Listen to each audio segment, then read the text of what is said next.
Why narcissists can't handle criticism. Let me ask you something real.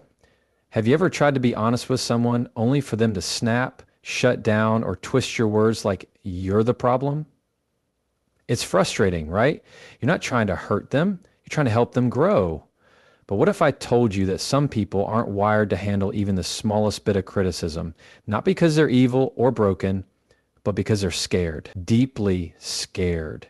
Today, we're going to talk about why narcissists can't take criticism, not to point fingers, but to understand what's really going on beneath that mask of confidence. But more than that, we're going to look at ourselves. Because if you've ever avoided truth, deflected blame, or feared being seen as weak, then this message is for you too. This isn't just about them, it's about all of us. Because real strength, it's not about how loud you are or how perfect you seem. It's about how honest you're willing to be. Stay with me. This might just change the way you see people, the way you see pain, and the way you grow beyond both. When a narcissist hears criticism, it doesn't land like it does for most people. It hits deeper. It's not just about pointing out a behavior or a mistake. To them, it's like someone is attacking their entire sense of self. Narcissists build their identity around how others perceive them. They depend heavily on praise, admiration, and validation to feel worthy. So when someone gives them honest feedback, no matter how gentle or constructive it is, it shakes that foundation. Instead of thinking, maybe I can improve here, their minds go straight to, you're trying to tear me down. That's because their self-esteem isn't grounded from within. It's propped up by the approval of others. And when that approval wavers, so does their sense of identity. They don't see criticism as a reflection of an action. They see it as a reflection of their value. And for someone who's deeply afraid of being exposed or feeling unworthy, that's unbearable. Most of us can separate what we do from who we are. If someone says, hey, you came off a little harsh in that conversation, we might feel a sting, but eventually we see the truth in it and adjust. But for a narcissist, that same statement might feel like you're a terrible person, even if that's not what was said. This happens because they've attached their worth to being seen as perfect, strong, or beyond reproach. They've built a mask and they protect that mask like it's life or death. Any suggestion that there's a flaw beneath it feels like someone's trying to rip it off, expose them, and humiliate them. So their reaction isn't just ego, it's survival.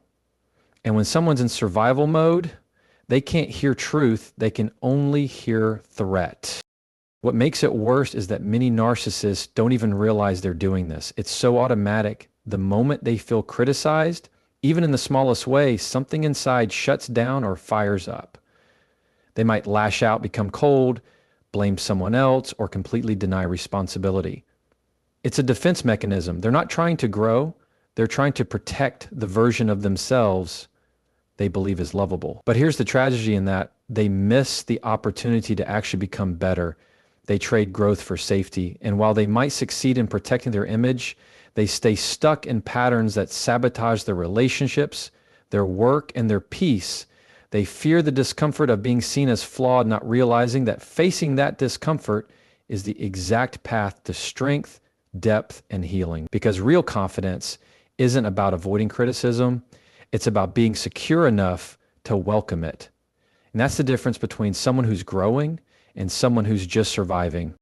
When a narcissist receives criticism, they rarely hear it for what it truly is, what most people interpret as feedback or a chance to learn.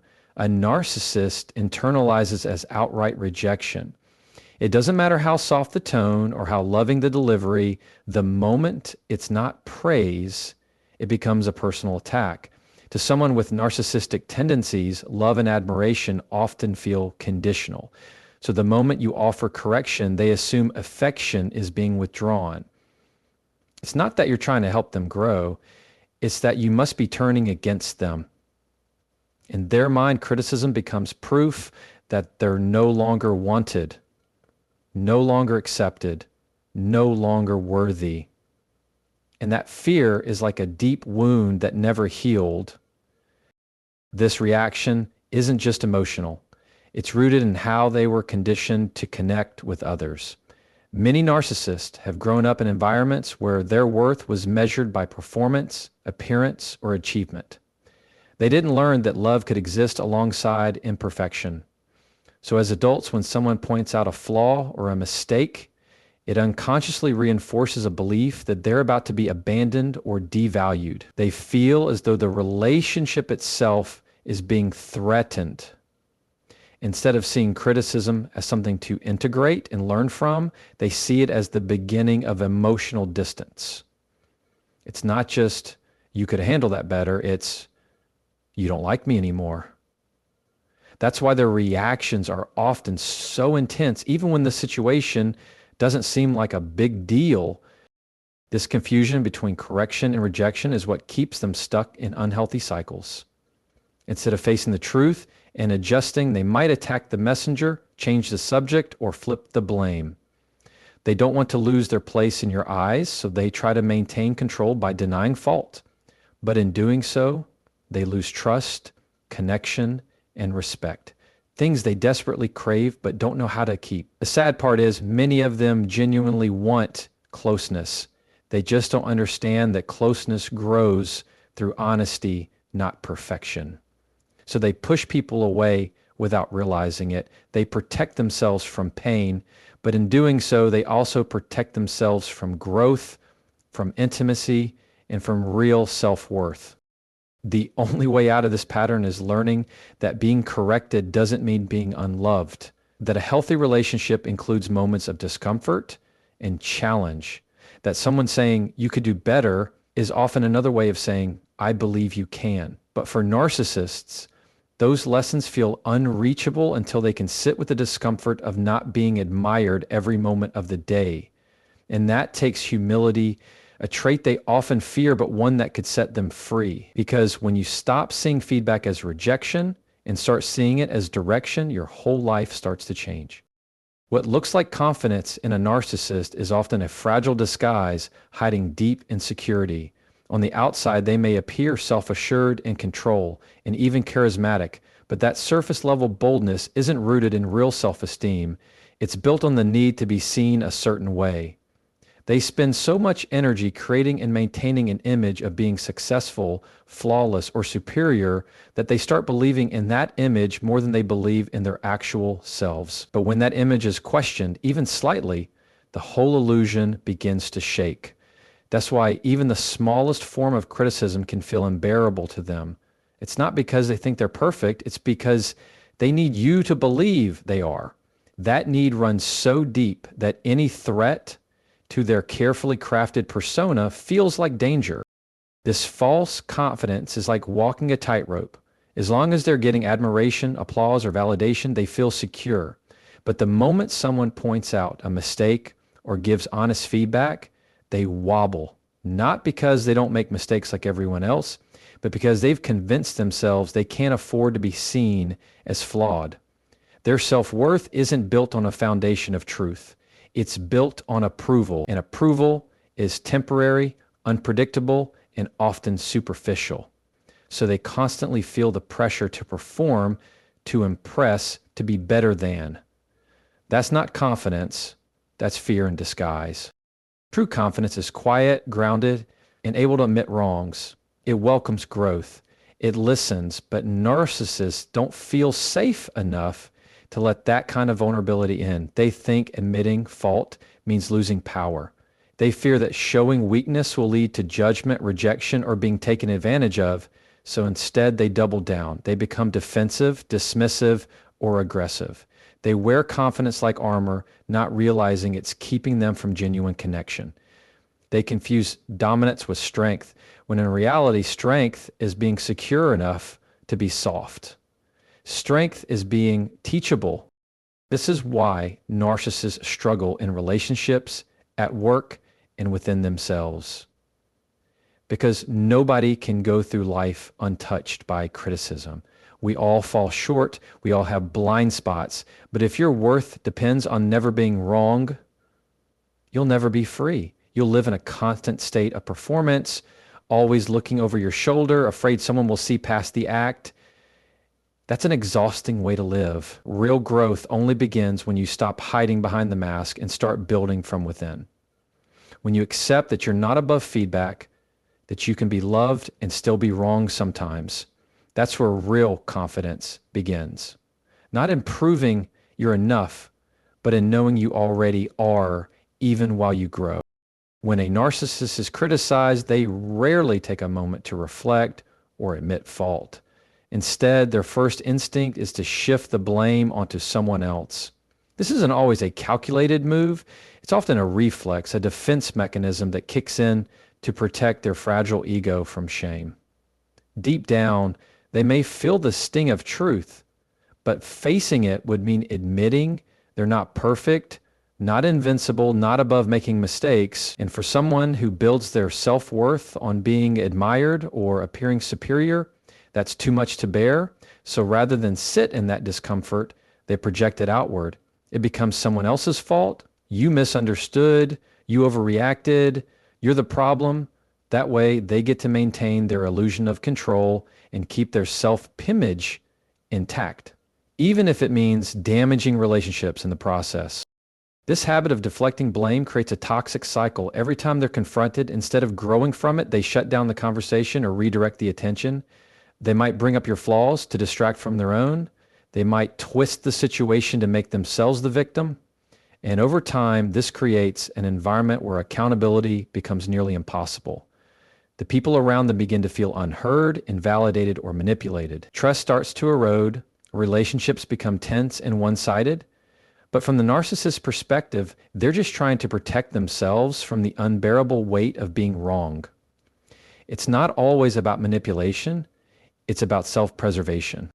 What makes this pattern even more destructive is that it stops growth before it starts. When someone refuses to acknowledge where they've fallen short, they rob themselves of the chance to improve. They stay stuck in the same patterns, making the same mistakes and blaming the world for the outcomes they create.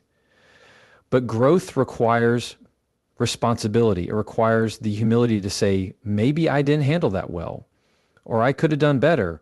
Narcissists resist that because it means facing shame, and they often don't know how to process shame in a healthy way.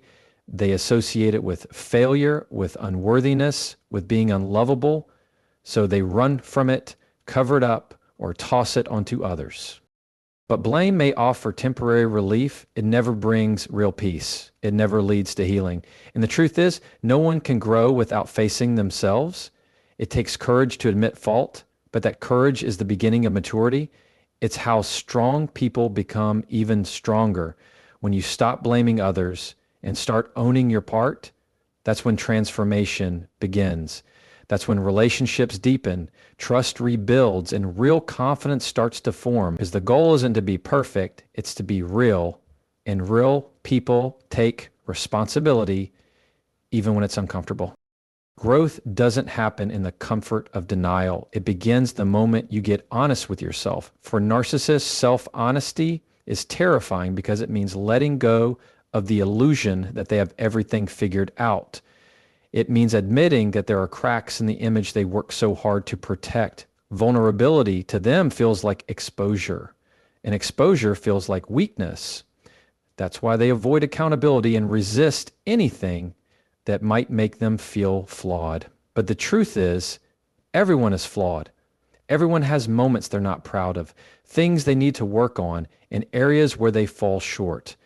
Owning that isn't weakness. It's the foundation of real strength. You can't change what you refuse to face, and no amount of external validation can fill the void that comes from hiding from your own truth. Self-honesty demands that you stop pointing fingers and start asking questions like, what part did I play? Or is there truth in this feedback? That process can be uncomfortable, but it's necessary. It's where wisdom is born. People who are truly confident don't run from their flaws. They look them in the eye and say, I can do better. That's not self-hatred. That's self-awareness. And self-awareness is power. Narcissists miss out on this power because they're too busy maintaining control, appearances, and ego. But all of that is fragile. All of that crumbles under pressure. Real growth is built on something much deeper, truth. When you start being honest with yourself, even when it hurts, you stop depending on the world to tell you who you are. You begin to define yourself from the inside out. There's nothing more freeing than no longer needing to be perfect.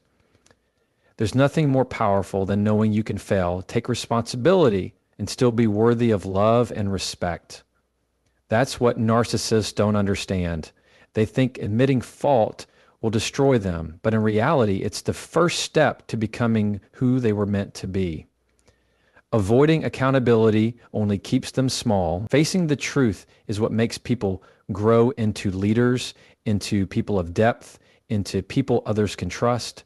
Self-honesty creates character, and character is what holds up a person when life gets real. Image might get you applause, but character earns respect. Growth asks for one thing, truth. Not the polished version, not the version you wish was real, but the raw, unfiltered truth. That's the version that teaches you, stretches you, and shapes you into someone stronger. You can keep pretending, or you can start becoming. That choice is always available, but it starts when you stop hiding and start getting honest with the person in the mirror. That's when everything starts to change, not just how others see you, but how you see yourself. And that shift is the beginning of real, lasting transformation. At the heart of it all, what makes narcissists struggle with criticism isn't just pride, it's fear. Fear of being seen as anything less than perfect. Fear of losing approval. Fear of feeling unworthy. But that same fear is what keeps them stuck, keeps them shallow, keeps them performing instead of growing. Criticism isn't the enemy, it's the invitation. The invitation to rise higher, to build deeper, and to become more. Not more admired, but more authentic. Because growth doesn't come from pretending you're right. It comes from having the humility to admit when you're wrong, the strength to listen, and the courage to change. You don't need to be flawless to be worthy. You just need to be real. That's where freedom lives. That's where true power begins. Thank you for taking the time to reflect and grow. Keep showing up for yourself. Keep choosing truth over ego. Keep stepping into the uncomfortable places where growth begins. You've got what it takes to become more than just admired. You've got what it takes to become whole. Good luck on your journey, and remember, you're not alone. Keep going, and thank you for listening.